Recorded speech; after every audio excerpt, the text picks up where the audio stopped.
Hello students, welcome back to my channel UTD classes by Neeraj sir. और आज हमारे पास एक नया टॉपिक है डिविजिबिलिटी रूल, जो कि हमारी दूसरी कैटेगरी है, जो कि बेसिक मैथमेटिक्स पे है, उससे रिलेटेड है।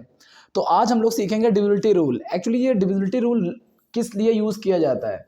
जब आप एग्जाम में बैठते हैं तो बहुत सारे क्वेश्चन होते हैं जिनमें आपको मैथ्स में उन लोग काट के छोटा नहीं कर पाते, आपको पता नहीं चल पाता है कि ये नंबर किस टेबल से कटेगा, ये नंबर किस टेबल से कटेगा।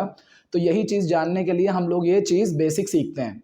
तो इस बेसिक में होता क्या है कि वैसे तो इसमें बहुत सारे हैं, डिविजिबल बाय 2, 3, 4, 5, 6, 7, 8, 9, 10, 11, बहुत सारे हैं। लेकिन हम सिर्फ अभी इस वीडियो में सिर्फ 2, 3 और 5 का सीखेंगे, क्योंकि जो 2 है अगर आपने उसको सीख लिया तो आपको 4 और 8 को सीखने की रिक्वायरमेंट नहीं है। अगर आपने 3 को सीख लिया तो आपको 9 को सीखने की रिक्वायरमेंट नहीं है।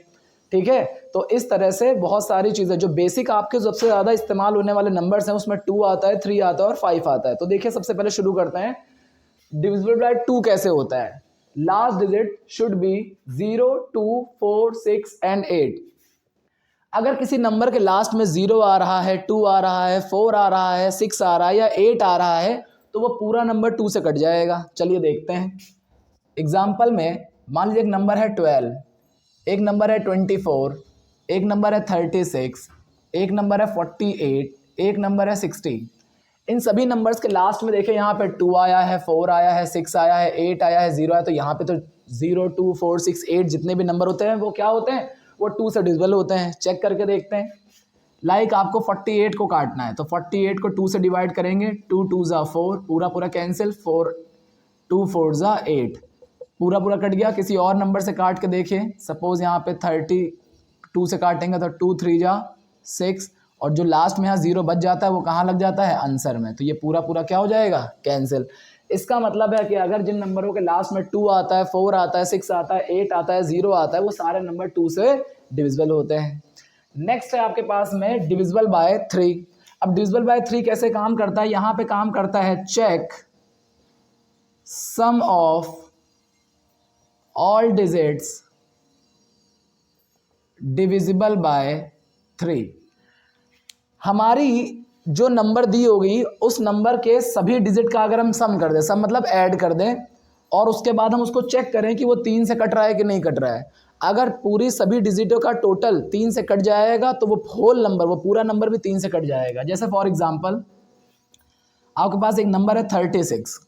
अब मुझे पता नहीं है कि 36 3 के टेबल से कटेगा कि नहीं कटेगा, तो मैंने देखा कि सारे डिजिट का सम कर लो, तो 3 और 6 का सम कर लिया, कितना आंसर आ गया? 9।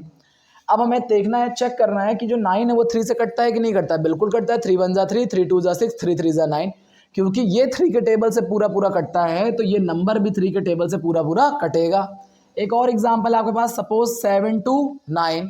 अब पता करना है 7 to 9 3 के टेबल से कटता है कि नहीं कटता है। तो क्या करेंगे, यहाँ पे 7 + 2 + 9 इन सबका ऐड कर लीजिए। 7 to 9, 9 और 9 18। हमें चेक करना है 18 3 के टेबल से कटता है कि नहीं कटता है। तो 3 के टेबल से कटता है। 3 6 क्या होता है? 18।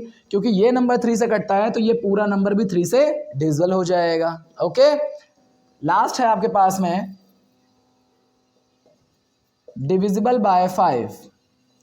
So last digit should be 0 और 5।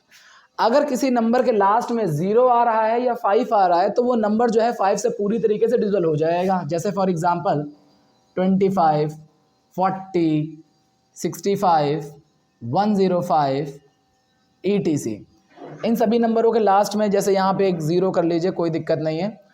लास्ट में क्या आ रहा है? 5, यहाँ पे आ रहा है 0, यहाँ पे आ रहा है 5, यहाँ पे आ रहा है 0, और 0 या 5 में से कोई भी अगर डिजिट हुआ लास्ट में तो किससे कटना चाहिए? वो 5 से कटना चाहिए। देखते हैं।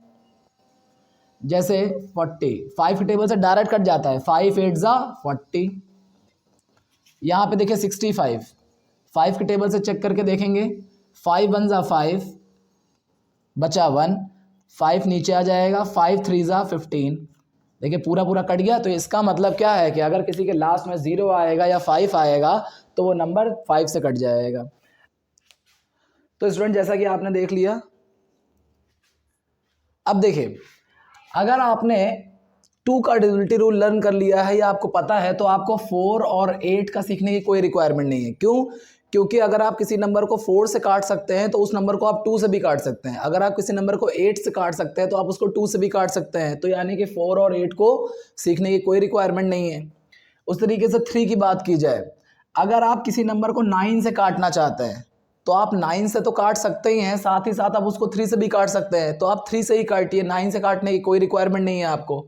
उसी तरीके से अगर आप किसी नंबर को 2 और 3 दोनों से काट सकते हैं तो वो नंबर ऑटोमेटिक 6 से भी कटता होगा। लाइक जैसे कि 18 लिखा हुआ है, अब 18 2 के टेबल से भी कटता है, 3 के टेबल से भी कटता है। अगर कोई नंबर 2 और 3 दोनों के टेबल से कटता है, इसका मतलब वो नंबर 6 से भी कट जाएगा।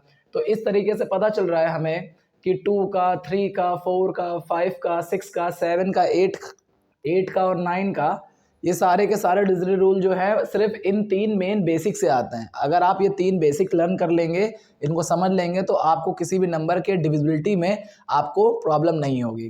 Thank you. अगर आपको वीडियो अच्छा लग रहा हो तो शेयर करिएगा एंड सब्सक्राइब करिए। Thank you.